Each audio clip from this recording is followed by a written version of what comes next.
All right. What is going on, everybody? Welcome back to another Serious Angler podcast, episode number 182.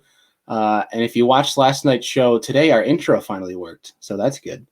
Last night, Andy was saying I was clicking that thing like 100 times and it didn't happen. So we had no intro last night, but today worked. So that's good. We're off to a great start already. But I'm your host, Bailey Egbrett, and we are with the captain, Mr. Andy Full. Yeah, dude, I love the salute. I know it's new, but I love the salute, and it definitely should be here to stay. Trying to be eccentric, like, let's go. Yeah. Heck yeah, dude. Well, dude, you were literally like seconds ago booking trips, so it seems like it's been another good day for you when it comes to the whole guiding and getting some weekends booked up. So that's sweet. Yeah, I'm only booking like Sundays really right now because I don't know my Saturday schedule because I work full time still, and every random once a month or twice a month I have to work Saturdays. So once I get my Saturday schedule, I can open up Saturdays, hopefully, to book some more trips. I'm actually really not looking forward to like missing a bunch of family time, but we gotta get going here. So eventually I can transition from the full-time job and hopefully at least mostly part-time guide, because it is a seasonal gig in Buffalo right now. It's snowing and like 4 degrees outside. So heck yeah, dude. Well, I hope it comes to the point where you can quit your full-time and you can go full-time guide and you can spend more of those weekdays with the little kiddo and obviously hopefully your wife, because she runs her own thing, and Andy's wife is quite the businesswoman, so she's doing very well for herself. Yeah, she is definitely the backbone of the family, and she allows me to fish with a 1.5-year-old daughter, and we just live life and have fun. We got a couple of trips planned, hopefully like family time too, so it should be a good summer. Heck yeah, dude. That's awesome. Well, real quick, folks, before we get into today's show, we're bringing on Mr. Greg Mansfield. We'll be talking about himself as an angler, kind of diving into some spotted bass too. And then also we're going to be diving deep into the NPFL schedule, which Andy and I briefly covered last week, but we're really going to dive into it with Greg here, who's obviously fishing it and getting his perspective, which we're super interested about. But before we do, real quick, and it's something that we wanted, we've if you saw on last night's Monday's show, we obviously have a Lure Lock logo up here. We're rocking a Lure Lock hat right now, and we wanted to announce that we are working with Lure Lock in the 2021 season. We're going to dive deeper into that next week when we have Glenn Walker on from Lure Lock. We're going to have a whole show talking about Glenn Walker and himself as an angler, but also diving deep into Lure Lock and why it works so well with us and why Lure Lock is obviously on the up and coming. So look forward to that. Also, if you guys are, another reminder, if you're doing Bassmaster Fantasy Fishing, join our group. Top 3 win prizes. It's going to be fun. It's going to be competitive. I highly encourage you to talk as much crap to Andy and I as possible. We love that. I think we're at, actually, I have it right here. Let's see what we're at now. I apologize. Yeah, we're 500, almost 550 people in that Bassmaster Fantasy group. So bravo to you guys who've joined. Like I said, highly encourage as much smack talk as possible. We're all about that. Like, if you're beating us, like, take screenshots, put it on Instagram, and be like, you guys suck, because guarantee you're going to beat me because I seem to flub one of my Group C person every time. So if you're in Group C, any of you Elite Series pros, hope that I don't pick you, because it's and it's funny too. I try to dive in and be like super analytical about it, and I will look back at like previous tournament results and be like, sweet, he had like a 21st there last time. He's going in, all of a sudden it's like bomb day 1. I'm like, good God, it's the sea curse. That's funny. It's kind of interesting, the whole science of fantasy fishing. Not really science, but like, and from an analytical standpoint. But enough about that. What's that? I was gonna say, where they like put people in too, because like the AOY is always in Group A, but you could get like a 5th place angler in like Group B or C sometimes. So it's weird how they put them in there. Yeah, it is weird. We're looking forward to doing episodes about different tournaments coming up. But without further ado, we're going to bring on Mr. Greg Mansfield here. What's going on, sir? How are you? Hey, what's up, guys? How you doing? Good. Man. How's the weather down there in Kansas? It's been kind of up and down, wet. It's been real wet here. And we live in that part of the country where you get the frost thaw thing going on, so everything's just kind of sloppy, messy. It's kind of a bummer time of year, but we do get these breaks in the winter, and I think we got a 48-degree day and a 55-degree day tomorrow. So we're outside packing up all of our campers and getting ready to head to Florida, taking advantage of the warm weather to get our campers set up to head south and get the season kicked off here. So yeah, awesome. Man. We were just talking offline here how I'm looking at my window right now and I can't see the tree that's 30 yards in front of my house. We're in quite the blizzard. A little socked in. Yeah. Which personally I love them. I love snow, so I have no complaints at all. It would just be better for me if the fish were biting. I went out ice fished for a couple hours tonight and I sucked. I couldn't find a thing. Dang. But, yeah. No, it's just lake. What's that? Did you go to the private lake we were talking about? Yeah, my Lake X. That's where I went. Which is usually every ice season. I went there last year, and you couldn't go and not catch at least 20, 25 bass and 50 slob gills, 10 inches. The place is loaded. It's a little honey hole, and for some reason, I'm skunked 2 trips in a row right now. But hopefully that gets better. My best funky. What's that? At first ice when they get the roof put over there. Sometimes it can be a little funky. That's what I'm banking on it being. And Greg, feel free to chime in here too, because I know we actually spoke on the phone how you went up to, was it Upper Minnesota, the Lake of the Woods, correct? Yeah, just just got back from Baudette, which is probably about as far north in the country as you can get. I think it was minus 27 degrees when we got up there, and it's one of the places I went up with my family a lot growing up, and it's kind of home for me way up there. Been a long time since I've been able to get up there, and it was fun just to get up. And before we're going to have what's going to be the craziest travel schedule I've ever had fishing this year, it was nice to take my 7-year-old son and my wife up there, and was able to get up to Baudette, and fishing was spectacular. The weather was spectacular despite being cold while we were up there. It's just such an adventure driving 14 miles out on a sheet of ice, and the whole culture of that far north. The deal. It's kind of home for me where I'm originally from, and it was fun to get up there and ice fish. So, and it was good fishing too. Sorry for the bad luck on the private lake there. It's always never fun to put all that work in and not find much, but it's really not much work at all for him. It's minutes from his house. He can literally just hop out of the car, 10 feet on the ice and catch him.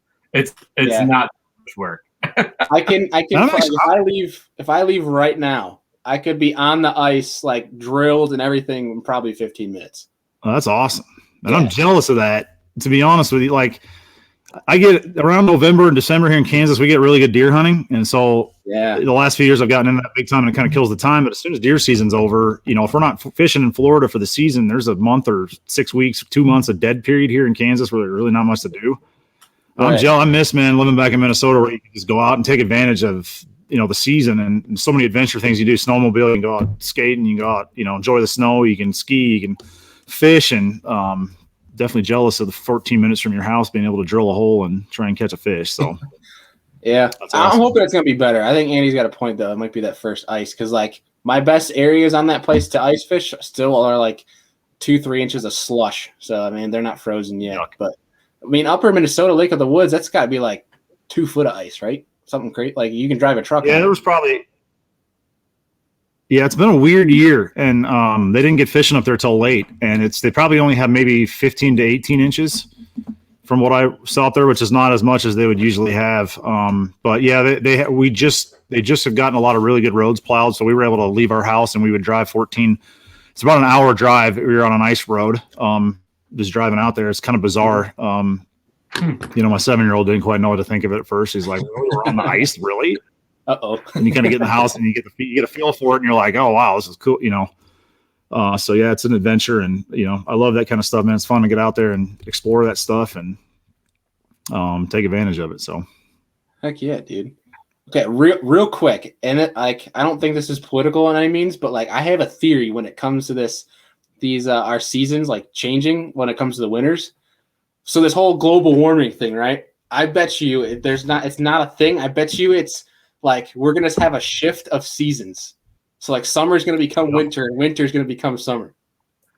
Well, It does seem to change a little bit. Yeah. To circle back on that, the Earth does not rotate in the same axis every day, right? It's constantly changing and rotating. So the axis, whatever you want to call it, pardon my pronunciation here, you would think over time with the continents shifting, because we know they shift, that seasonal pattern should technically change. Because there are places in the world that are getting colder every year. So it's like, wouldn't that be weird though? Like August, you're ice fishing. That's just a weird kind of like, I don't know. We're probably, I might have a hard time with that one there.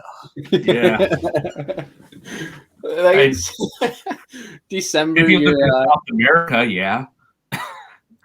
It's fair. I don't know. But getting away from that, I just something random I wanted to throw out. But Greg, we usually ask people as soon as we get them on here about kind of how they got into fishing. But we're almost 12 minutes in here, so I apologize. But we want to know how you got into fishing in the first place, like that first time you went bass fishing, and who's the person that kind of got that passion installed in you.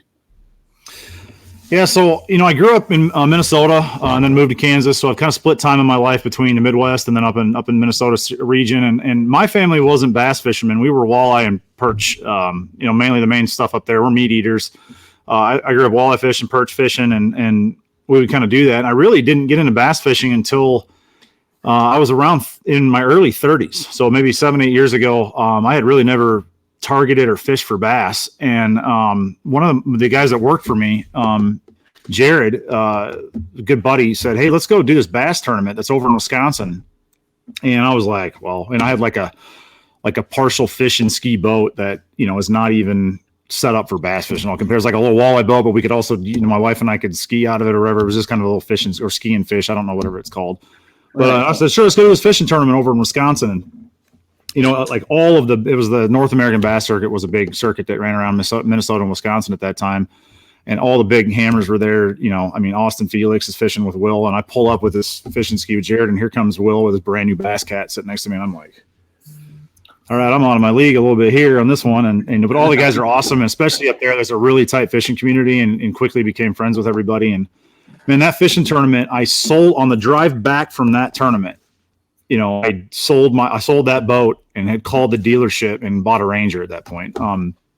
Because I'd always had Ranger boats for walleye fishing or other stuff, and bought a bass boat on the way back from that tournament. I was hooked. I've been hooked ever since then, man. I fished the team circuits around Minnesota a little bit, kind of got to know that a little bit. And then around that time, it's kind of random, but a lot of the really good fishermen from Minnesota around that time were starting to do the Bassmaster Opens.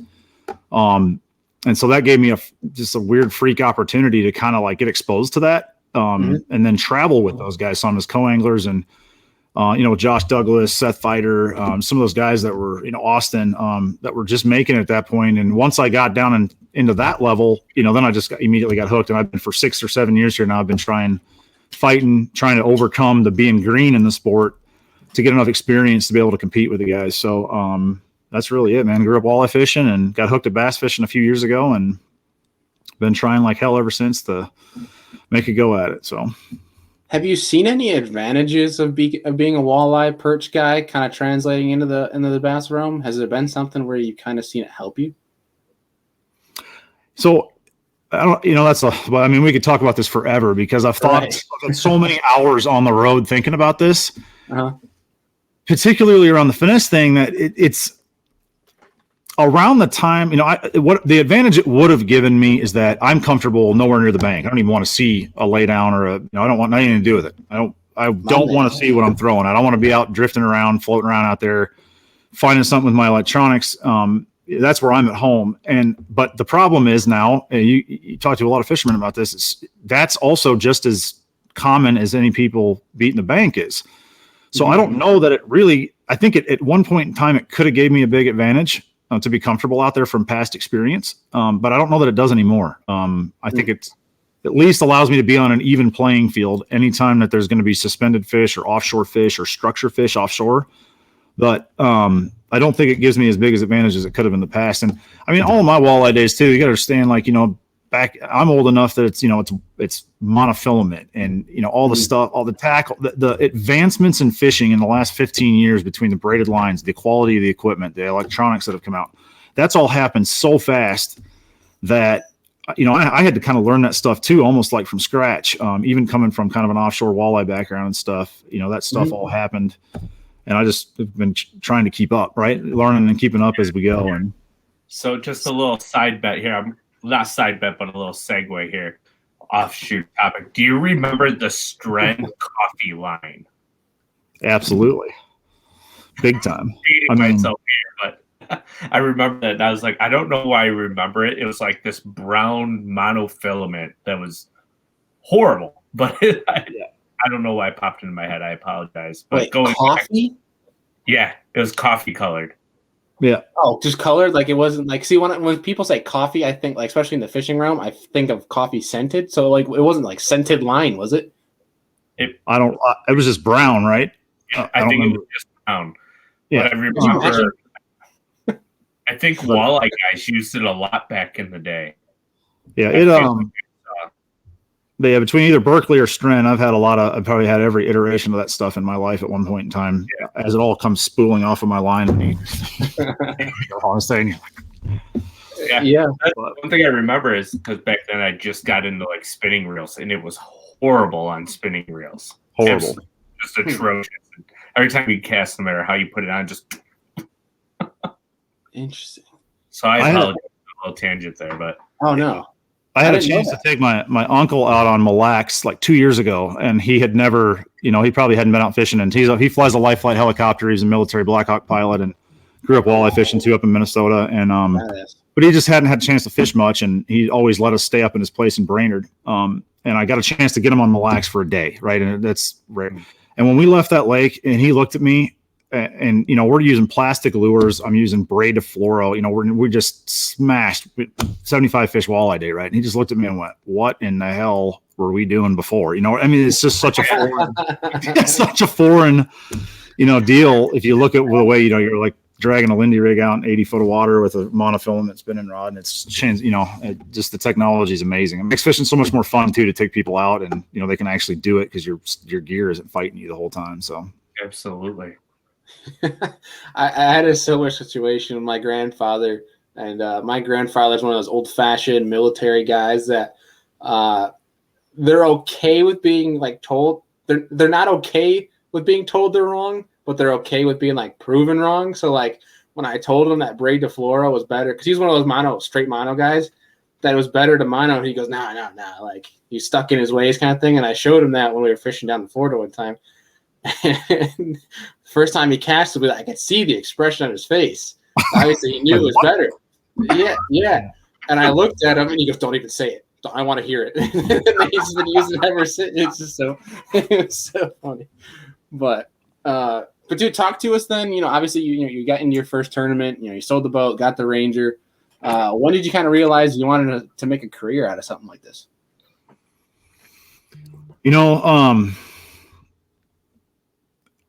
I think,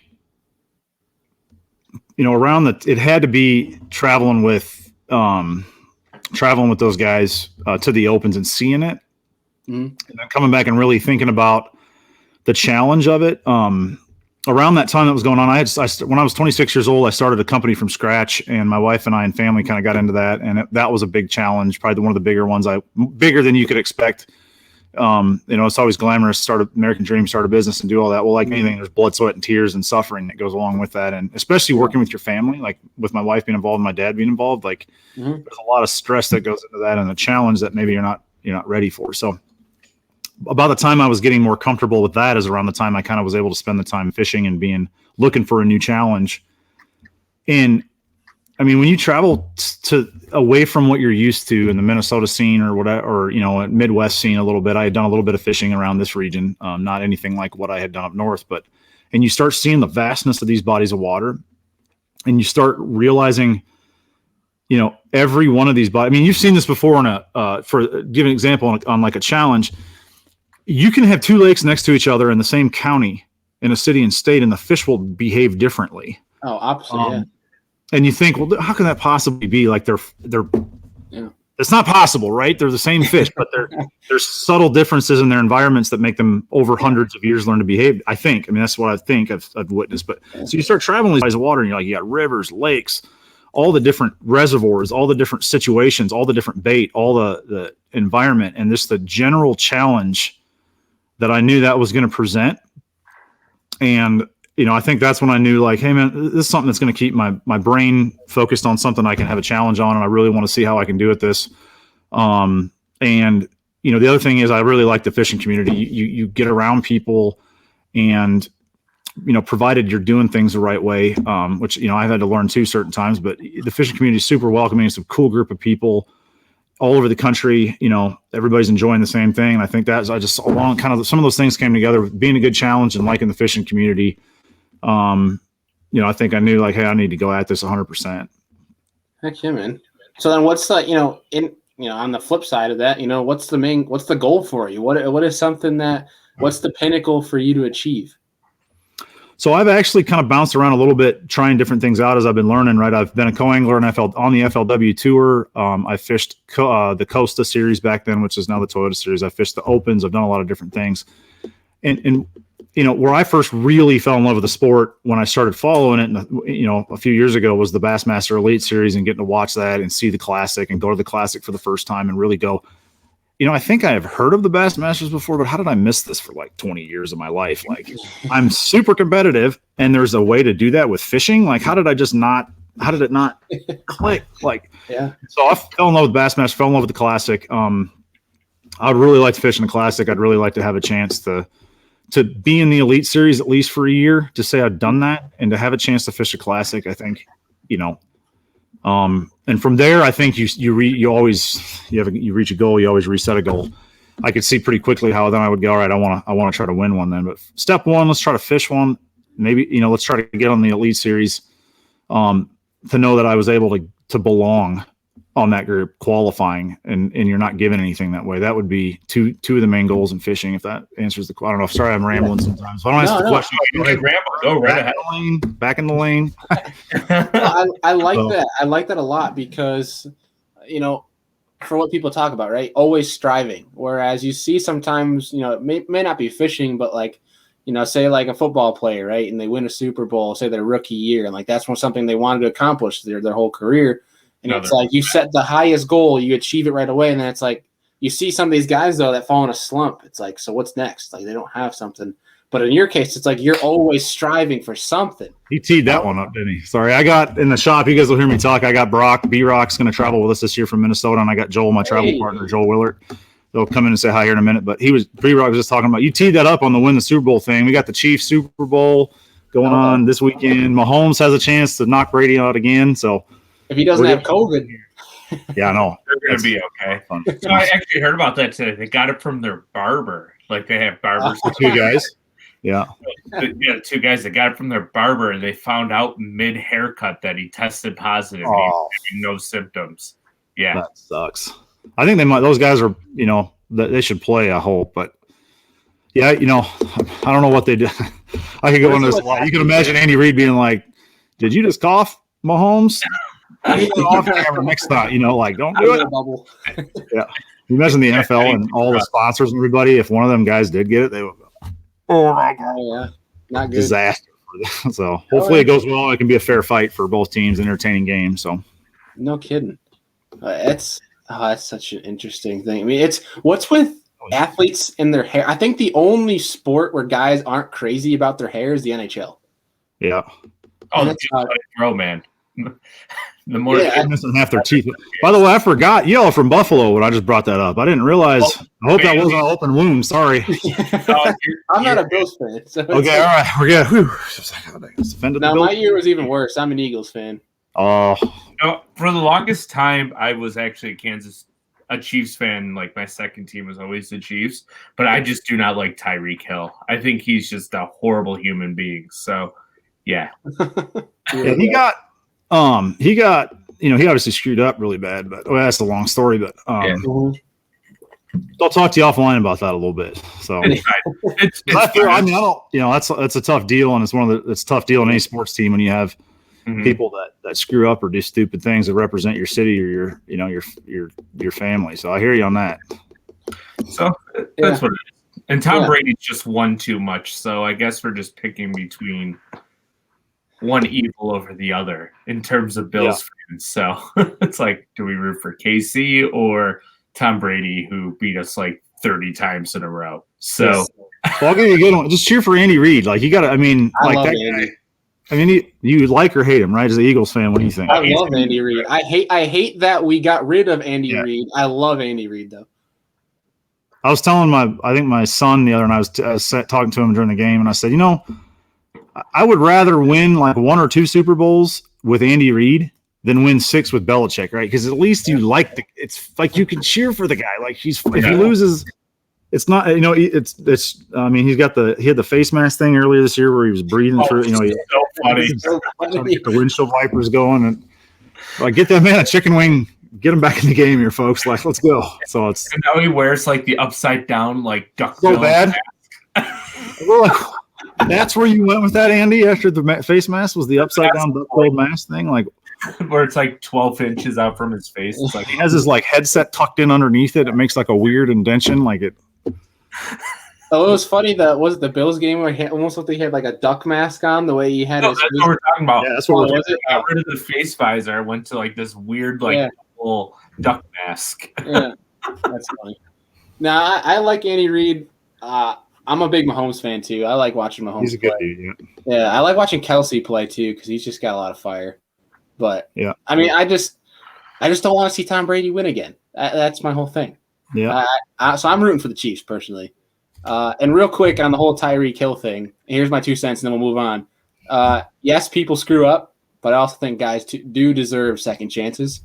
And it's just kind of how you make of it when you come back. So he's on a second chance. Okay, well then we'll scrap that topic and move on. But either way, dude. So moving on from that, getting back into fishing. We're not a football podcast here as much as we like. My bad. Sorry, it's just an exciting week. No, you're okay. We can talk fishing in Kansas. Like, describe fishing in Kansas at the moment. So smallmouth fishing is spectacular here. Awesome. And people I don't know that a lot of people would think that, but there's a lot of reservoirs that have really big smallies and good numbers of smallies. So I'd say fishing in Kansas is twofold. You've got the reservoir fishing with really good smallies. There's a whole segment of fishing here where there's strip mines. There's old, like, where they've dug out deep strip mines that have giant largemouth and crappies, and I've never got to do that. I hope I find somebody that can get me into a lot of it's private land and stuff's hard to get into. So you got the smallie fishing in reservoirs, you've got the strip mine fishing that is its own thing, and then we're so close to the Ozarks that really you call Kansas fishing.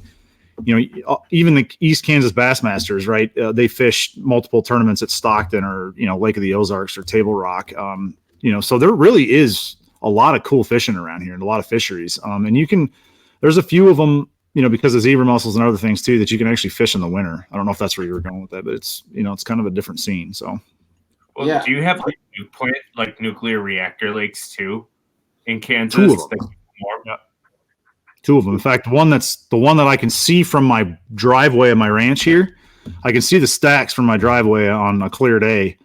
That one had a tournament 2 years ago that had 2 10-pounders caught on it. Yeah, in one of the spring tournaments there where it was still cold, I had 2 10-pounders caught out of it. I've been trying. I've gone there a few times. I haven't found the school of 10-pounders there, but a lot of times when I get a chance to fish it, it's in the summer or something, and it's weird anyways because the water's like 110 degrees, and you're like, how does anything live in that? But yeah, we have 2 good nuclear reactors that can produce some, spectacular. We have hybrid and wipers, and I mean, I got on a couple different times this summer where I just wanted to go fishing and have fun, and got my son on a crankbait bite on wipers, and I'll put that up against anything. If you want to feel a tug on your line, that's one of the funnest ways of fishing. So we have just lots of opportunities to catch them. Big crappies around. I mean, there's legendary crappie fishing in Kansas, Missouri, and Oklahoma here too that you can get on that I've had some exposure to, but not enough time to really get after it. But plenty of opportunities. So right. So I'm curious then, because when we look at the opens that you've done well in, a good amount of them are spotted bass fisheries. So talk to us kind of how that translates and how you got kind of familiar with that. I don't spend a lot of time thinking about that too. A few of the guys have pointed that out to me. Josh Douglas always gives me crap about that. Well, that's like his backbone. Like he struggles with spot fishery. I think that's probably why he points it out to me so much, because he's probably noticed it. He's like, wait a minute, like what? I remember. Yeah. He's been on the show before. I think that's why I remember him saying that, is he hates spotted bass because he can never catch them. Yeah. I think I'm just a lot of my personality. Like I think my personality is to run and gun and be, a little bit of a crackhead out. I'm running around trying to put it all together, and I want to understand every little piece. I want to do things, run around. I think the spotted bass thinks the same way. So I think we just, during my learning curve here, I think we collide that way. Joel has spent a lot of time, fishing with him in the last 5 or 6 years. He's a lot more stubborn and particular about wanting to know exactly what piece of structure he's fishing, and he'll fish a piece of structure for 30 minutes if he thinks a bass on there, versus I'll make 6 casts at it and be like, this is the stupidest decision I ever made, and run to the next spot, right? And so I think for particularly pressured largemouth, I've had to learn, and I did better at it this year due to him basically hitting me in the head and making me do it. On pressured largemouth, if I think there's a fish there, I'm learning to stay there and make that fish bite. And that took a while to learn, versus with small, spotted bass fisheries, I can kind of just run around until I find bait or what they're eating, and they're just wolf packing suspended around, and I can run into them. And so because I'm fishing 50 spots a day, like a Brian Thrift, for instance, on, with the spots, I'm just going to run into them. And when I do, I like finesse fishing, so I'm going to put them in the boat when I do. And that's the only explanation I have for it. I don't know if that makes sense to you guys. Yeah.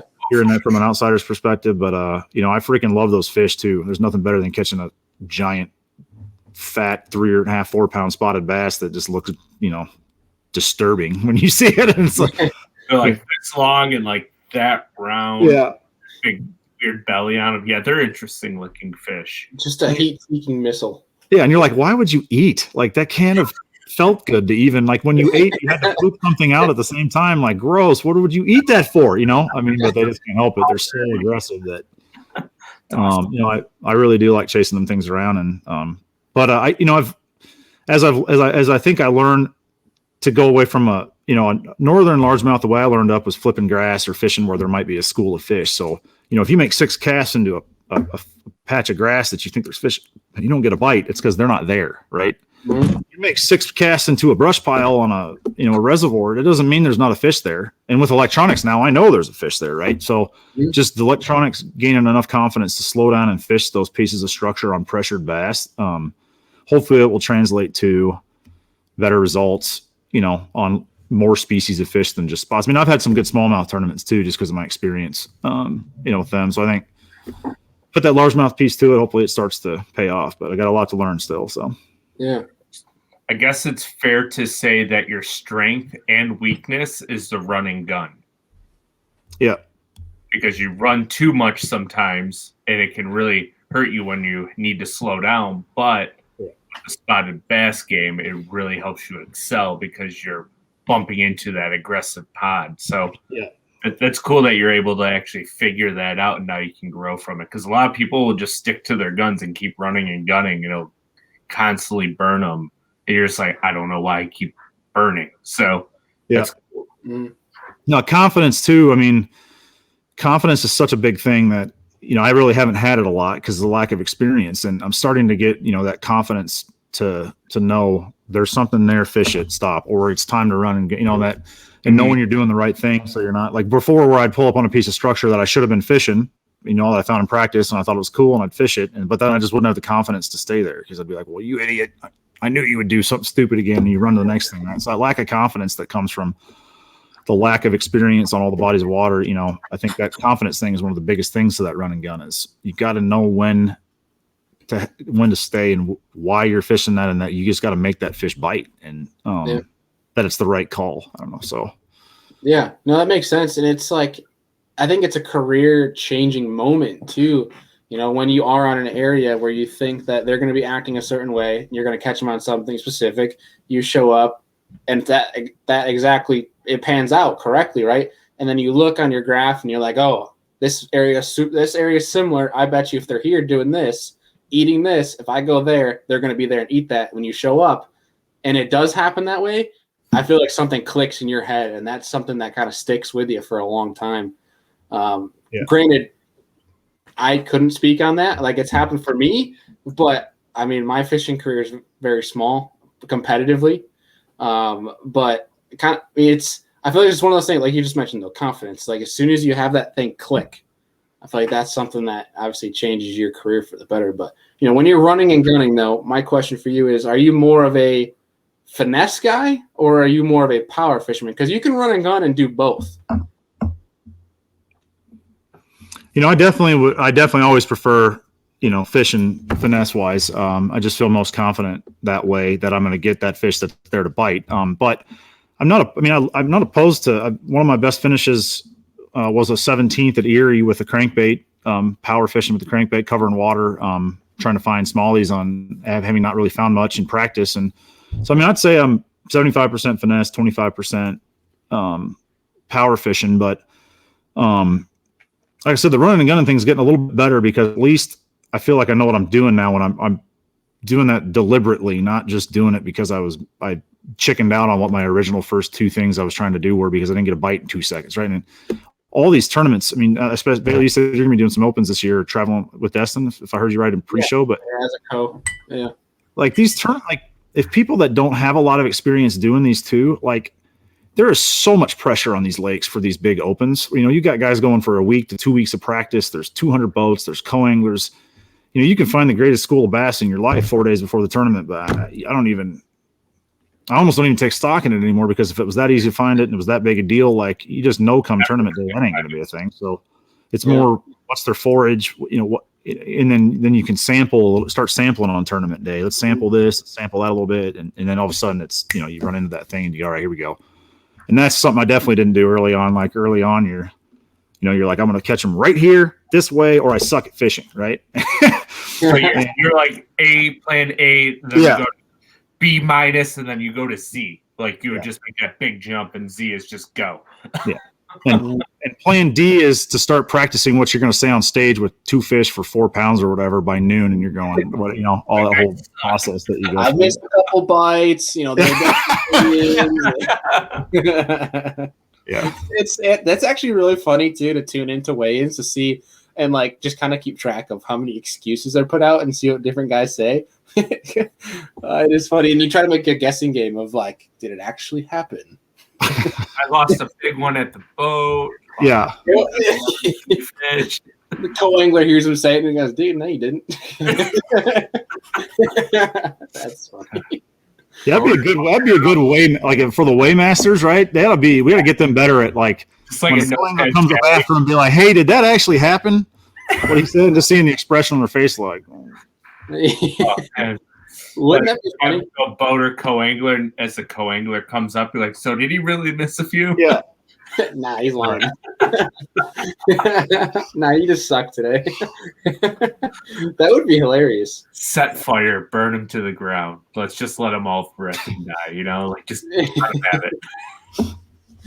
Good gosh. So, on the flip side, talking about something, you know, your strengths, I mean, what do you, because obviously you talked about you want to get, you know, you're relatively new to the competitive side, is what you mentioned.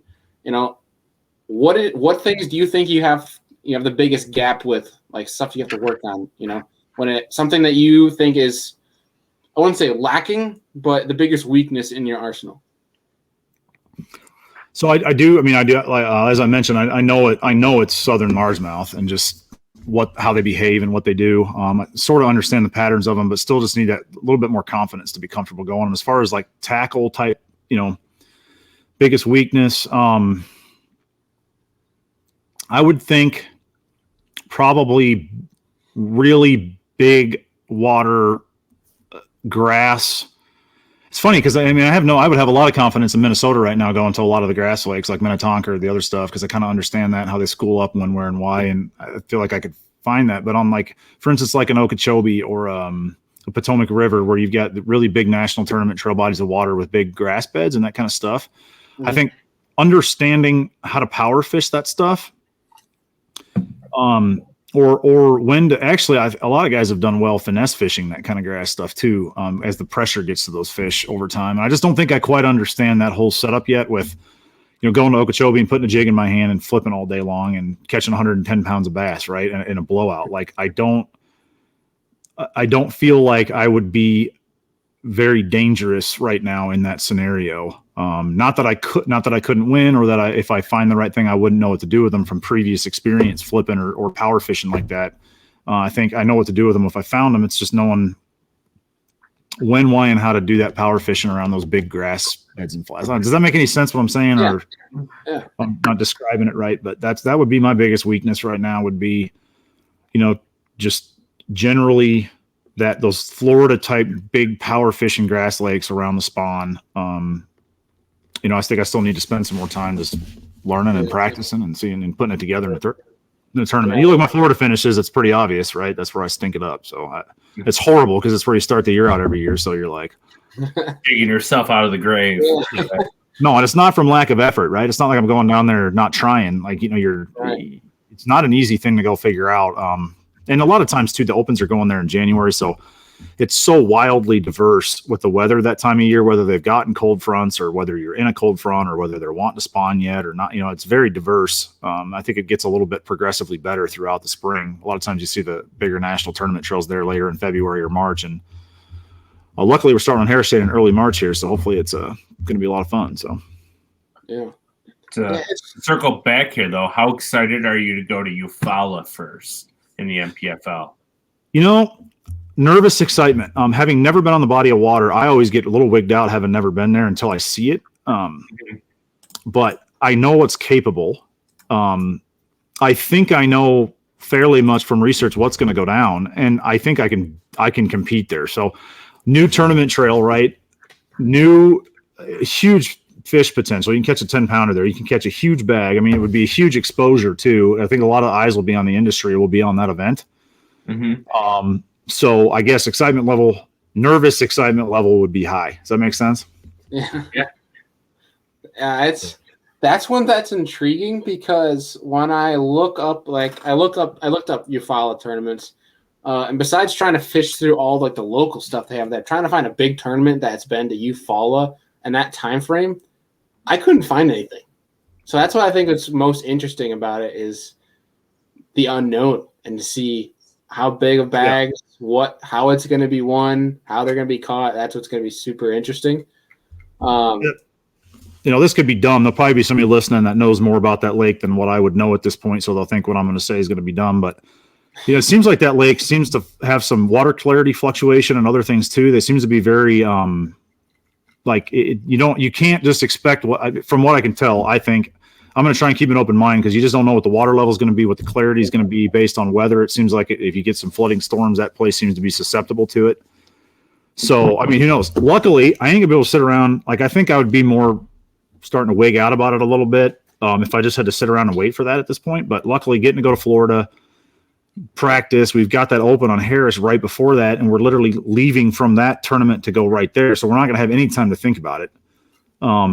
It's just going to have to be, the instincts that I've built over 6 or 7 years will kick in. And I think that's going to be an advantage and a lot of fun is just to roll right from one to the other and get that thing kicked off. And it's going to, I think it'll be everybody thinks there seems to be some fireworks coming out of that event. And I hope they're right. Cause I think it could be a ton of fun. So, yeah.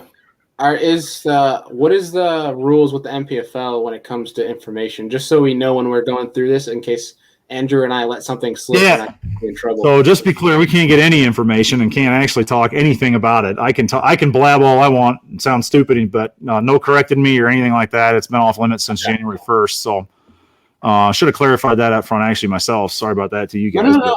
You're good. No. I just want to make sure so that we're not like we'll just ask you questions. We won't say anything. Yeah. We were actually going to go. Joel and I were going to look at it on the way down to Florida, and the weather looks pretty rough. We're going to try and one more time look at the weather probably this weekend around the Super Bowl and see if we leave Monday or Tuesday for down there, if we can actually get on the water for 2 days and at least see it. But the weather looked like 43 and rainy, like miserable. Like not scouting, not go run around the lake and run 40 miles on your boat to go see the river and the down the lake type of stuff. But right. Yeah, it should definitely be a dang. Hopefully, be something special if the weather would cooperate enough to keep that place stable and get after it. So yeah. So looking towards stop 2, which I think is probably the most interesting to everybody, Wright Patman, which I never heard of until they released the schedule. Have you ever visited, heard of it, seen anything? I know almost nothing about that lake. I mean, I've obviously spent a little bit of time online starting to do the pre-routine that every angler has. We were considering going there, then going to Eufaula, then going to the deal. Again, the weather just doesn't look to be cooperating, but there'd still be a chance we would go there and run around. But being such an unknown lake, that's going to level the playing field. There'll be a few guys in the field, I'm sure, that are from either Texas or Oklahoma that have a little bit of experience on it. But I mean, we're there. It's such a good time of year for that part of the country that, I think just generic optimism is going to set in, and that if you put your time in and work hard at it, you're going to be able to put something together there. I think that's got another potential to be just a giant blowout, like eye opener for people on why haven't we been having tournaments here for, just one of those lakes that then all of a sudden either, is it? Or is it bigger? I don't think it's particularly big, but I mean, we're there at such a good time. That should be a ton of fun. It might be one of those ones too, where if we have a big one, and there'll be 4 national tournament trails there in the next 3 years, and then it'll go back through its cycle of life. But totally open-minded on that one. I certainly would not be. I wouldn't. As much as I'd like to be an expert for you guys or have some cool insight for the podcast or show, man, I just don't. I'm gonna have to have a totally open mind going into that, and hopefully that's an advantage for us. So. Yeah, I don't think we had any expectations whatsoever for Wright Patman, unless you're from Texas near Wright Patman. And we'd probably be like, dude, what are you doing? But like, why have you been fishing? And I go, yeah, right, yeah. You probably wouldn't spill the beans because if anybody listened, you're smart. If I really knew what was going on there, what I would have said to that question is, what lake are we going to second again? I forget which one we're going to. Yeah. Big question. Right? What? Never heard of that one. Right, that one. Jackson Lake.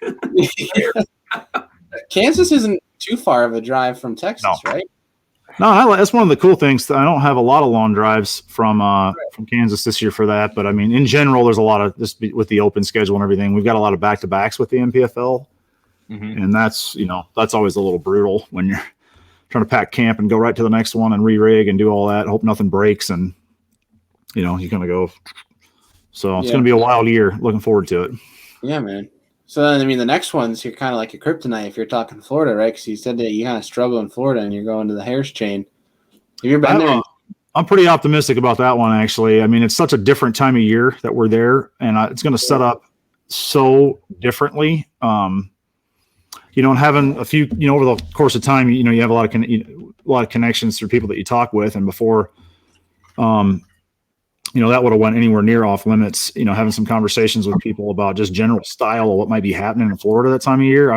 That one could be another huge blowout tournament where, you just don't see a lot of national trails there that time of year. Now I was we were at breakfast today with Brock and Joel, and we were talking about what we assume if there's a calm day, what the hydrilla gnat situation is going to be like, and, the potential of potentially dying from annoyance of dealing with calm, hot weather and hydrilla gnats. And, we think it's bad when we're there in January and February. Can you imagine what it's going to be like in, May and June if it's like 110 degrees? Be like mask net around your face. Oh, that doesn't sound like fun to me. It was like a camera boat on you, and you'd be sitting there having like a freak out session, like, the Tasmanian devil. What's his problem? You're like, oh, they can't see the gnats on TV. They've eating his eyeballs out. So I don't. They're probably like that big. They're just tiny little nuisance things that hurt when they bite. Pray for wind. Yeah, dude, those things are horrible. Like when you try to go, like sunrise or sunset fishing when you're on the beach for saltwater, those things are. Oh my gosh, you have to wear pants because they bite the crap 100%. Out of your legs. But I'm really curious to see like what a strong wind does on a lake like that in Florida because Destin, we went out on one of the Finger Lakes this past year, and I really learned how to dial in grass fisheries when it comes to wind-based current and how to kind of focus yourself on that grass. I'm curious what it does on a lake like that, like Florida. I mean, I know it can move hyacinth mats and stuff like that, like wind wise, but I'd just be curious to see what it looks like how much it pushes that grass. But that's an interesting one. Yeah. And let's see. It plays a lot in those chain of lakes too because of the current it creates in the canals and stuff between the lakes. It definitely makes there's an impact there. I wouldn't say I'm an expert on it, obviously, but it's definitely a factor creating that current in between those canals and how it moves the water around, and it's cool. Right. And stop 4. I mean, I'm sure everyone can guess how that's going to be one on Pickwick. Is that one you've been to before a few times? Yep. Or pre-fished it with Austin Felix as a co-angler when I was traveling with him, and fished a tour of FLW tour event as a co-angler there, and then definitely spent some time there. It's not I don't know how this, to me, for other bodies of water I've been on, it doesn't appear to be just a giant body of water, particularly when you're fishing offshore there. So, so it, I definitely would say I know it pretty well, and we'll be excited to start practice there and see what we can figure out. Obviously anytime you're in Pickwick, you got a chance to catch a big bag too. At least one of the days you'll have a chance to catch big, if not 2, to have a chance to win. So, and I like fishing offshore, so yeah, can't complain there. Yeah, heck yeah. I'm excited to see how that'll shape out too. Because I feel your field size is only what, 60 ish, or am I wrong there?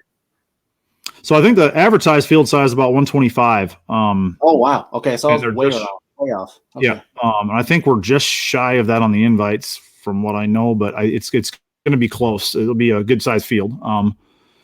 And the other interesting thing, as you just mentioned, field size, that just prompted me that's unique about this is that everybody gets to fish all 3 days. That's going to be a game changer. If you're in 3rd place, like before, you could take a risk because the worst you could fall is 10th or whatever, right, or 12th. Now you think it up on day 3, you drop to 80th, right? So it's going to be a unique. Now you lose all your money. Yeah, and I think that for the rate, for their online coverage, and with Luke and Fat Cat doing that on the Saturdays with all the weirdness that can go on with the full field fishing, I think there's a lot of potential for some just generally good storylines and excitement on the Saturdays of these events. To hopefully give some exposure to the league and the guys, and just be a lot of fun for fishing fans to watch, because so many weird things can happen. He could be in first place going into the final day and not make a check. I mean, that it's feasible. Isn't that bizarre to think about the weirdness of that? So it's because that's a weird thing I got going on, but anxious to see how it plays out. Especially to make people fish a little more conservatively. I would think so. Yeah. Especially as the year goes on too, based on points and the championship standings and angler of the year and all that. There's so many interesting storylines that can come out of that. That have the potential to be, just fun for fishing fans that are following the sport on a weekend, tuning into different leagues and stuff. I think that'll be kind of a fun Saturday event for people to pay attention to. Yeah. I mean, and talking about that, everyone fishing 3 days, it's like, at least, predominantly looking at stop 1 and 2. I mean, just because you're in the top 10 going to day 3, lakes like that with the fish that are in there. I mean, even a Harris too in June. I mean, I don't know what a Harris in June could do. I mean, at least, good grief. I mean, looking at the first 4, you could have that happen where just because you're in the top 10 doesn't mean you're safe. I mean, you could have somebody bust a giant bag, and you could be, in 23rd, 24th, and you could win the dang thing. So that'd be cool. Yeah, that's going to add a different variable to that. I'm going to be excited to see that. I'll be shocked if somebody doesn't come from way back to win one of these this year, like way back. Yeah, they make a big deal on the Elite Series when guy does it 10-1, but who knows if somebody's going to pass 20? That would be crazy. That would be industry, that would be news. Yeah. And on Table Rock, that's probably not going to happen, right? But on, like you said, on at least 3 of the 4 first ones, I think you could have the potential for somebody to go catch 30 pounds, and you can do something. So interesting. Yeah, stop 5 though. I mean, that's got to feel kind of like your wheelhouse though, right? Because Wisconsin, I think Winnebago's a smallmouth fishery though, isn't it? Yeah, it'll be mixed. And then Winnebago's actually where I fished that first tournament. On that AFTCO tournament is where that's actually where I went there, and but I don't have a lot of experience up there, so on that particular body of water, and but it'll feel like home. There'll be certain aspects of it that'll feel right. The second you launch the boat, you're not uncomfortable. You're instantly comfortable wherever you go. Look, you either can rule it in or out or start. Oh, that was bizarre. No, you're good, dude. Oh, you guys there? Sorry. Oh, you're good. What were you saying? So there you go. Sorry, where did I lose you guys there? Talk about being feeling comfortable being on Lake Winnebago. Yeah, definitely being comfortable on body of water like that on Winnebago, where it's I'm from Minnesota and I may have spent several thousand days on southern fisheries, but you've spent as a kid growing up and all that 10,000 days on a body of water like that, you just instantly feel better. So hopefully that'll be a good one. And that lake, for those of the people that wouldn't know, that lake is really shallow and really big. And is potentially very dangerous lake. One of the worst you're ever going to run into because of the shallowness of it and how big it really is. So that has a potential, I think, too, to have some storylines around the weather. What it does, if we get stable weather, it'll be a storyline, and if we get some wind blowing. Whew. Yeah, just by looking at it like on a Navionics chip, I'm like, there's nowhere to hide. Nope. So that is crazy. Interesting. How deep does it get? It's not. Joel, what do you think the deepest spot is? I think I saw like 23 foot. Yeah. And that's, again, the majority of it's so shallow that it, it really gets that, like if you take a plate of water and you blow on it, the stacked amount of the waves on it, the shallowness is a problem. So we'll see. It'll be, like I said, if the wind really hucks there, probably would be a weather suspended or affected event just because of the size of that lake. But the weather will be a storyline there one way or the other. Heck yeah. Well, at least it's in August, so the weather tends to be more stable. Could be. Yeah, we would have the chance of hitting 3, 4, 5 days in a row where you get calm winds and sun or nice weather, but it also has that chance for, believe it or not. So I'm a Vikings fan too, grew up in Minnesota. The Chiefs played the Vikings in like a preseason football game on like August 5th when I first moved back to Minnesota in 2006, give or take, right, to start my company. And it was every bit of 40 degrees of the high that day. August 5th, it was the first cold front had come through. And the wind blew 20, and that they had this practice squad game between the Chiefs and the Vikings that I went and watched. It was the first time Adrian Peterson set foot on the field for the Vikings. And I got a glimpse of him. I won my fantasy football league that year, actually, because I was able to see him play in that game. But my point of that whole thing is, it's real. Like, it's possible the first cold front of the year comes through in August, and it can be. It's not likely, but it is not.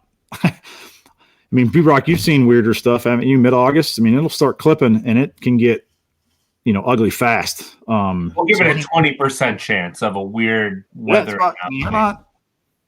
There's a chance. There's a chance big cold front comes through and hits us, and it's it's wild when that happens. And the way that I don't think that's a good win for that league either. No, probably not. But so we'll hope for 80 and sunny. Yeah. Not 40 and windy. No thanks. Yeah, it's interesting because then they stack another tough one right on top of it in Grand in the fall. Yeah, Grand late September, early October. That sounds interesting. I feel like that's going to be a struggle for a limit. Yeah, we have our open there that time of year 2 weeks later too. So I got 2 tough fall events on Grand. I live like 2 hours and 20 minutes from the ramp, so I haven't put in a lot of time that time of year down there. So that's going to have to again just be an open mind, and I think it'll be tough. Fishing in the fall is tough everywhere in the South. So, late summer, early fall. Mm-hmm. But I've also this year I got a lot of experience doing it, and I actually liked it. I did okay, finished okay in the tournaments in the fall, and I like following the fish behavior that time of year. I think that'll set up well for me chasing those fish down. And I'll be optimistic going into that one. But by no means should that be easy. I think your instincts are right there. That has the potential to be a tough tournament for people, but it's got them. It's one of the best fisheries in the world. So right. They're somewhere in there, right? You got to figure out where they're at. That's a great point. Are you kind of just taking it one by one, or is there one you kind of looking forward to most? In the opens or the NPFL particularly, any series that NPFL specifically. I'm really looking forward to the Harris chain in that third stop in late May, early June. There's not a lot of experience out there the time of year. Like I think I think it's going to set up better fish in Florida for me, the way that's going to go down. And it just has the chance to be giant bags too that are not. Those fish will be post spawn set up, and I think you can pattern them that way. They're not going to be moving around as much as they do, in the spring when we're there, where they're might do. One day they're going to be set up 6 inches under a mat because they're cold. The next day they're spawning. The next day the female comes on the bed for 46 minutes, drops her stuff and leaves, and you're like, what? It's changing every 15 minutes. I think that time of year we can be there. We can figure those fish out and how they want to set up and run a pattern, and a guy has a chance to catch a giant. Giants. And I've seen some buddies of mine down there that fish tournaments in the summertime, and they're catching big bags. So I think we should have a lot of fun with that. I don't know if that makes sense or not. But. Yeah, definitely. Well, we appreciate you diving into the NPFL schedule. Looking towards the opens. Is there a certain division you're fishing? Or are you fishing all 9? Yeah, so Joel and I both signed up for all 9. Oh, dang. So we're going to be on the road. It's 15 tournament weeks, but it's closer to 30 weeks. We're actually on the road between travel and everything else and trying to get to and from all the locations. So, like I said, my dream is I want to fish a classic. I want to make the Elite Series, and continue to fish professionally. And the schedule's spectacular this year. The NPFL did a great job coming up with this new concept to try out and give it a shot. Gives us a chance to fish financially better scenarios than what the opens are. Have a chance to make some money, and they're doing a great job with the media and the exposure too with the media team they're building. So I'm super pumped about the NPFL opportunity this year. And then the Open's the chance to make that classic, chance to try and make an Elite Series. I'm just, every time you fish an Open, I'm giddy, for that opportunity with to live that dream and fish the Elite Series and make that classic. So all the divisions are uniquely, at least 2 of the 3 tournaments in all the divisions are fun. I don't know which one are you fishing again, Bailey? I'll be the Northerns. Yeah. So all of those backyard, so I couldn't. It's like, why not, right? Yeah. If there's a year to do it. Yep. And it's even the James is kind of a unique time of year that we're going to be there. The fishing should be good. I've been to the James 3 times, so I know it pretty well. It's hard on your equipment, but it's got the hardest. The James probably has the hardest fighting fish of any fish I've been across, including smallmouth or spots.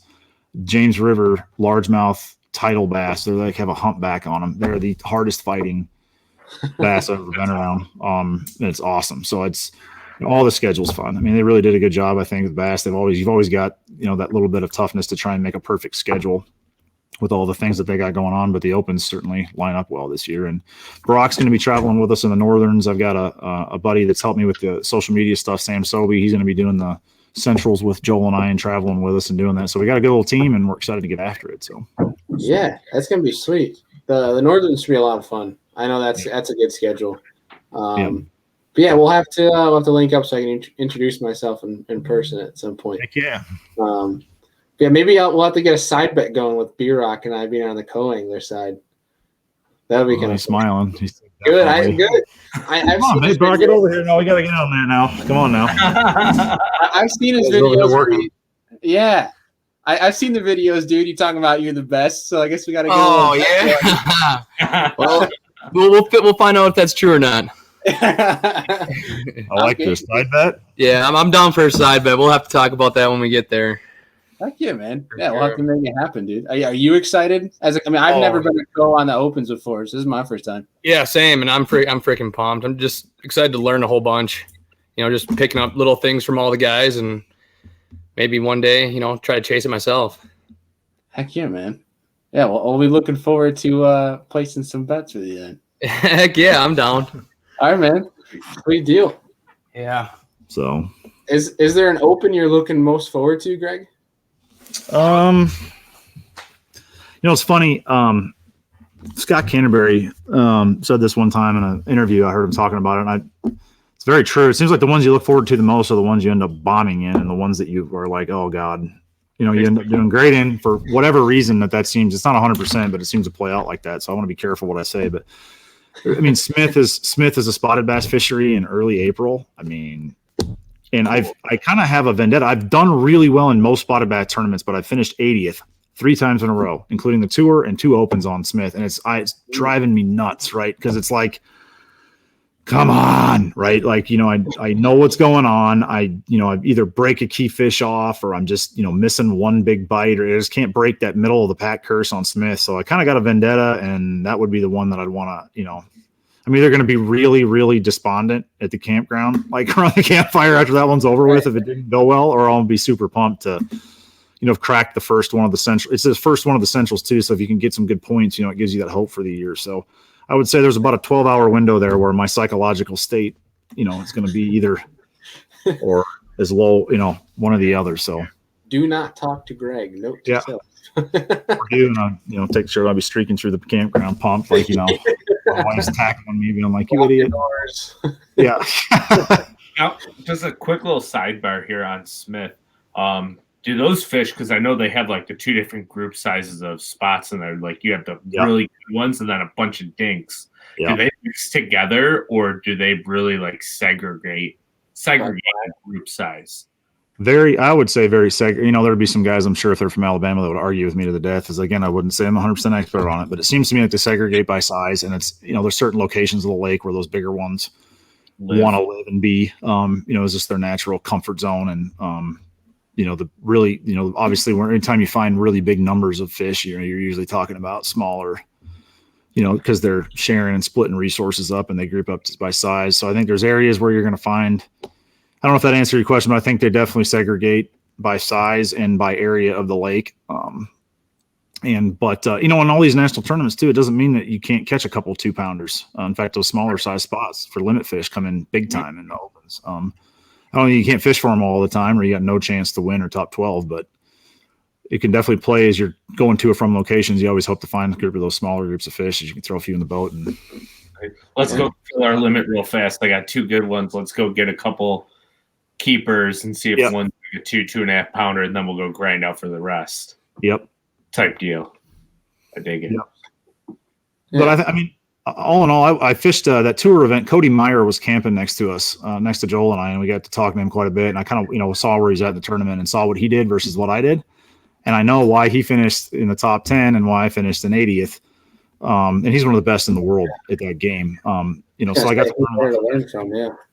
That would definitely also tell me that they tend to group up by size, and that, I probably spent too much time not fishing for those bigger fish and risking more to get those 5 to 8 big bites versus, getting 15 bites, but catching quite a bit different weight. So it was fun watching that. He definitely put on a clinic, though. And I would say that he proved it to me there also that they segregate by size. So sounds like it was a good question. Who better to learn from than Cody Meyer, right? Especially on a spotter bass fishery like that. Definitely. The coolest part about these national tournament trails like this, especially camping. Joel and I both he has a truck camper. I've got an RV, and I had a truck camper for several years before my wife and family came with me. But it's just being around the guys at the campground is invaluable. And a lot of the guys that are the camping crowd are the ones that like really do this for a living. The big names and the guys that are really serious long term are the ones that are camping the most. That's been a big asset. Just being around that group of people. And where you get them, you actually learn. You know what I mean? Like, you're going to hear some things that maybe you wouldn't get, and build some relationships that help. That's been a big key too. So, yeah, for sure. Heck yeah. Andy, you have anything left for Greg before we hit him? The last question. Nah, man, go right ahead. Well, actually, I got one more before we hit you with our last question. Do you I brought up side bets with B-Rock, but do you and Joel have any side bets or some smack talk that goes down when you guys travel with each other? We honestly have so much on the line in the tournaments themselves that I think we almost save ourselves from each other on that and try not to compete. Right. Because we know where that's going to go. But everything else, right? Like every other little tiny thing, whether it's cribbage or it's, cards, cribbage, it doesn't matter, whatever it is. It gets ugly fast. Keeps it fresh. Yeah. But hey, you know what? He stapled a $20 bill with his signature on it on my wall last night, so it was a good night. And I'm gonna take every victory I can take. And I'd rather get to sign $20 bill than I would anything else, anyway. So, but yeah, you gotta have a lot of fun, and it's always fun being around a bunch of other competitive guys, just turning it into anything, right? Like, we'll be betting on the Super Bowl, I'm sure, stupid stuff, just dumb crap. Yeah. Hey, who's gonna score first? And he'll pick whatever I pick opposite just to cause a problem. So I don't know. I'm sure you guys got friends like that. So. Oh yeah. Oh, Andy and I are like that. Yeah. But so Greg, what's that, Andy? I said it's fun. It keeps it fresh, exciting. Yeah. Heck yeah. Especially when you win. It's particularly fun. Especially if you don't like sucker punch you when you win. So yeah.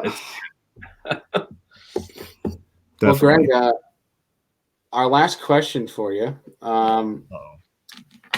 is, so if you could invite 3 different individuals, they don't have to be fishing industry. They don't have to be presently alive. They could be alive 1,000 years ago. What 3 individuals would you invite to sit down, have a steak and a beer, and pick their brain? Oh my God. I've heard this question so many times. I don't know that I've ever really thought about it. There's so many different avenues. There's so many different ways you could go with that. But I mean, just being hyper competitive, and really understanding that, it would be, I'd say Tiger Woods would have to be one of them. I played a little competitive golf before I got into fishing, and it's not really compatible with owning a business and having a family and the work that goes into golf, whereas fishing allows you to, you can there's a little bit more downtime going around. So I think Tiger Woods would for sure have to be one. There's probably so many like brilliant answers to this that I'm going to regret not saying. I can think about what I actually came up with, but there would, I don't know that this is the right individual, but I'm just going to give you the genre, right? All right. I would say I would pick Mark Cuban just because I would want to pick a high business leader's executive's brain. I love the sport of business too. I went to school for business. I love the sport of it. I love the competition with competitor. I just like the sport of business, and I would have to pick a high level business executive. I'll probably regret saying Mark Cuban, right? But somebody like that would be up there. So you'd have a sports figure, you'd have a business figure. Mm-hmm. And I'd probably pick somebody else I could learn something from. Well, real quick on Mark Cuban, didn't he really go out of his way for one of his former players that was like homeless or something, like on the streets or something like that? There's something recently, like he did something like that you don't hear about. He's certainly, it seems to me to be generous from what I've seen on a lot of different fronts. And I think in order to be, when you get to certain levels of success or money, I think you have to be generous to even somewhat enjoy life. Because otherwise you see how many old, miserable people with money that they are. Well, a lot of it's probably because they're greedy and not generous. So it'd be fun to learn from that, from somebody like him. But I definitely would want to pick some kind of sports figure, like Tiger, some kind of a business leader. I'd probably somebody, I'll say something crazy, but something like the Dalai Lama or somebody that has a religious thing or something to teach you that you would never have learned, right? Joel's not going to teach me the meaning of life, right? We're going to argue over, who can throw the dart better at the wall, but somebody that you really could learn something from. So I'm sorry if I'm going think about that question way too hard, but yeah, no, that's fine. And then we guarantee. How about you? Let me ask you a question. You tell me who would be your 3, Bailey or Andrew. Put me on the spot all night. You. Man, that's a good one. Yeah. In the spirits of competitiveness, to go coincide with Tiger Woods and RIP to him, but Kobe, I loved his mentality for competitiveness. Like just be like, all right, yeah, the you're gonna be at the gym at 5 a.m. All right, I'll be there at 4:30. That kind of drive where I'll work you. Yeah, I like that. I could go. My first one would definitely be Kobe. See, second one, and I know it's mentioned on our podcast all the time, but I have to agree with a lot of people, is Rick Clunn, just for the pure stories of the things that man has seen. But I think also to dive deep into his theory of that total immersion, of trying to surround yourself with the entire environment of tournament bass fishing. I think it was a quote that he mentioned where he's like, I know how every tournament's going to be won and how to win it. But obviously you have so many different things coinciding with family, your wife, kids, sponsor requirements, where he's like, if I didn't have anything to think about, I can totally immerse myself. And he's like, Rick Clunn said he could win every tournament, which is crazy. So I want to pick his brain about that. And then that's a good one. Third one. I'm trying to remember his name. He was a Navy SEAL. I'm trying to remember his name, but One that's similar to him, like Dakota Meyer, I think it would be a cool one to talk about. Just kind of like, yeah. Or like Marcus Luttrell. I don't know if you've seen that, the lone survivor who is like based on the one that the guy who's still alive. Yeah, he would be a cool person to talk to. Have you read Jocko Willink's book? That's the name that I was trying to remember. So I actually met him and went to his very first seminar that he did when he came out of the Navy and started doing business training. Yeah, I downloaded that and read it and got involved in his first kind of business leadership group thing. And him and Leif are super cool. That's awesome. And yeah, if you've read that book, I've based a lot of the leadership training in my business around that. So Jocko's the man and has helped a lot of people with what he learned while he was in the Navy. So I've never read the book. So I think that's something that you got it down. Yeah, if you listen to audiobooks, that's an awesome audiobook because Jocko and Leif narrate it. Oh, that's perfect. Well, it's them, right? It's not some random person. They actually talk about it. And it starts out a little dry with military humor and stuff, but it's the knowledge is unbelievable. Yeah, I've listened to his Joe Rogan podcast, I think 4 times over. Yeah. Just try to take apart every single thing. Yeah. Yeah, that'd be my 3. So cool. Yeah, that's a good one. Yeah. All right, so Bailey stole my first one. I was going to say Kobe, and I don't remember the 3 I gave on the podcast I did like 172 episodes ago or whatever it was. So before becoming a co-host at episode 100, so what is this, 82 now? So I've heard a lot of answers. My first one would be Michael Jordan because I want to know how he was able to persevere from losing, I believe it was his dad at such a young age, to being told no through high school, college, and then ultimately being probably the best basketball player of all time up until modern days. And now he's a multiple business owner and has all these marketing deals. How is he able to persevere through such a tough time at a young age and grow through that? And I think his life story could be very helpful to a lot of people in today's society because a lot of people struggle with that growth mindset and being able to persevere and overcome really tough challenges. My second one is going to be Jason Christie because that dude just dominates at every level he fished besides the MLF Pro Tour. So, and then he came back to the Opens and just crushed it. My third one is Elon Musk. I want to know how his brain works because that dude is just. I don't think you'll ever understand how it works. I think he's one of a kind. Yeah. No, haven't started a business like Elon too. I mean, I know what he's saying. If you've heard him talk recently, he's been on a lot of shows talking about how there needs to be less MBAs and there needs to be more people that just go out and work hard and understand the product and do it. And I know exactly what he's saying. He understands that to a high level, but you also have to make money. And, I think there's probably a little bit of the creative genius that the guy is where, I truly wonder how profitable if he'll be able to make a business without a lot of help from people too on the finance side. So I would love to sit in on that conversation and pick his brain too from a personal standpoint. But Tesla the first 7 years or 8 years was like billions of dollars in the hole. And I think they just recently broke even or something crazy. So yeah, just recently. And now his stock price is closing in on $1,000 a share, which they said would never happen. Yeah. Just insane. Yeah. So that's an interesting one. Was that 3? Yeah. Michael Jordan, Jason Christie, and Elon Musk. Interesting. Yeah. I always love that discussion because it brings up different sides of things. It brings up the mental, the drive, the work ethic. Yeah.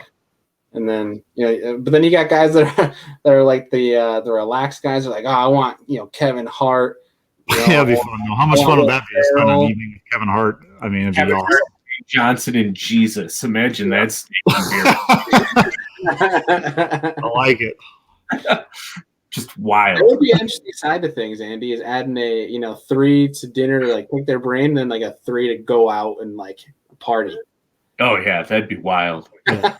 A 3 party would be, you get Kevin Hart, Dave Chappelle, and Shaq, and just go have the best night of your life. I would love to spend a day with. Dave Chappelle would be an amazing guy to spend a day with. You know, that funny gif of the cat shaking, and then Shaq with the butterfly. Oh, no. the shoulder. Shaking, yeah. Like that's all I imagine Shaq. Every time I see him, I just like picture him shaking with the cat now. And I'm like, oh my God, that'd be hilarious to see him at like a club just wasted out of his mind doing the shoulder shake. Yeah. His little smirk on his face that he gets. That'd be awesome. Yeah. Yeah. Well, Greg, dude, it's been a blast having you on here on the show. Is there anything you'd like the folks to check out or know moving forward? Obviously, we'll have all your social media links linked in the description so they can go give you a follow if they're not already. But anything for the folks before we sign off? No, it's real quick. If anybody out there love following fishing, want to follow along, see us try and chase making that Elite Series, making the Classic. We're going to have got a new YouTube channel that started up last year with Joel, kind of teamed up. It's one of the reasons Brock's here. He's going to help us out with that a little bit this year. Sobe helps us out a little bit too. But it's called The Sickness Outdoors. And just kind of shows that high-level competition and us trying to chase that dream and make it. So if you love fishing, you love competition, give us a follow. Check that YouTube channel out. We'll have a series out called Black and Blue, which is a black and blue trophies for the Opens and the Elite Series, which we're trying to make. We'll give it everything we got this year to make that entertaining and try and show the highs and the lows. And obviously, you can follow me on any Instagram, Facebook under @Mansfield_fish and appreciate all the I love the fishing community, man. I love being involved in all the new people I've gotten to meet across the country that I would have had no connection to before, such as you guys, Bailey and Andrew, and your audience here. It's an awesome community and love interacting with you all. Hope to see you out at any of the events at the NPFL or any of the Opens. Anybody on the podcast that's listening that's at any of those events or around, please come up, say hi, introduce yourself. Love it and love what you guys are doing here too and getting a chance to listen in, and especially on those long 20-hour drives from Kansas to Florida. Love the content you all put out and for keeping us entertained, keeping the fishing world up to date. So appreciate y'all. Yeah, we appreciate you taking the time out of your night, man. It's been a pleasure to have you. And it was a pleasure to get a guest appearance from B-Rock as well. So shout out to B-Rock for coming on for 30 seconds. Dude, it's been a blast to learn about you as an angler and dive into your strengths, weaknesses, talk about the schedules, and obviously we'll be rooting for you. And dude, I hope I can introduce myself when you come up to the Fish the Northerns. Hope I can introduce myself to you. Looking forward to it. And if you could knock B-Rock out for a day and give us some good campground conversations, we'd appreciate it. I can do that. I can 100% do that for you. Well, Greg, dude, right. It's been a blast, man. We'll be in touch and have a good night, man. Yep. Survive the snow. Catch y'all later. Amen. Sounds good. Take care. Good dude, man. I didn't know that about his background, coming from a walleye perch fisherman. Because obviously he dove into a little bit, but do you think there are any advantages coming from that background into a competitive bass fishing realm? It's a deep thought. So virtually, right? So walleye and perch tend to be schooling fish. Mm-hmm. So if anything, it could probably teach somebody, if they were a perch and a walleye fisherman, you can kind of correlate it into the bass realm when they do start to school up, and you can kind of understand how fish react when they're in schools, because no matter what type of fish it is, they have a predator instinct to them. So perch eat minnows, walleye eat minnows, perch, baby fish, whatever, alewives, whatever's swimming around. Bass do the same thing. They eat the perch, maybe walleye. So and that predator instinct is, so when they're schooling, they may sit on structure similar. You might be able to correlate it to like a rock pile in the middle of nowhere. Be like, okay, these perch are in 80 foot of water, but what if I moved it to this depth and look for roughly the same thing? Will be perch or will be bass, and how are they going to set up on it based on the wind? I think there's a lot of correlation there that we don't necessarily think about that could honestly truly like help us. So I live on the Niagara River, which everybody knows I'm guiding on Lake Erie, Buffalo. So my background actually before bass is steelhead fishing. So I understand how bass set up in current because of trout and steelhead fishing, rivers and creeks and streams. There's a basic understanding of current breaks and eddies and jetties and logs and what they do to the water and where that fish will actually set up on it, so you're casting hopefully 90% of the time or 100% of the time to the right spot once you have an understanding of what's there and why. Yeah, I can entirely agree. That's the first thing I thought of as well, is that schooling and behavioral, kind of getting that conceptual, like when you see how they're reacting, to kind of get that sense of, when you, whether it be like a school on ledges or a Great Lakes smallmouth, or like where we're talking about today with Greg, with spotted bass fisheries. That's probably why that translates, where you can kind of get a feel for how they're adapting, how they're reacting to different things, and making those right adjustments. But it's super interesting. A lot of stuff that we learned on the show today. So huge thanks to for Greg for that. And obviously we dove into the NPFL schedule, which I am very excited to see how that's going to come about. Cool. Another trail to follow. I'm excited. And then they have what it's Luke and Big Cat, right? Yep. Yeah. So, and David Dudley as the third one, apparently. Yeah, I didn't actually read into the whole thing of what he's doing. I know he's, what is it, like a side commentator or something? I think so. Yeah, something interesting. Sure. Yeah. I mean, busy with everything else that I haven't really had a chance to really look into it. But if anybody has like the blog post about what he's going to be doing, send it to us so we can read up on it. Yeah. Well, that and we're supposed to have Duncan here on the show soon, so we can just ask him. Ah, news to me. Perfect. Awesome. Yeah. We should have Duncan on here in the next few weeks. Reached out to him, spoke with him for a little bit, and he's going to be coming on the show here soon. So that'd be a good one to talk to, especially because his podcast is very successful. But again, amazing show tonight with Greg. Obviously, we'll be following along, rooting for him on the NPFL, and looking forward to see what 2021 brings, man. I mean, there's a lot of, hopefully all this COVID crap's over soon, and each of these trails we can follow along, get this tournament season started, and get back after it, man. And without further ado, questions, comments, or recommendations, shoot them over to us, some people that maybe you want to hear, and we'll see what we can do to get them on. Yeah. Well, as always, folks, we appreciate you guys tuning in, watching, and listening. We'll see you guys on Friday.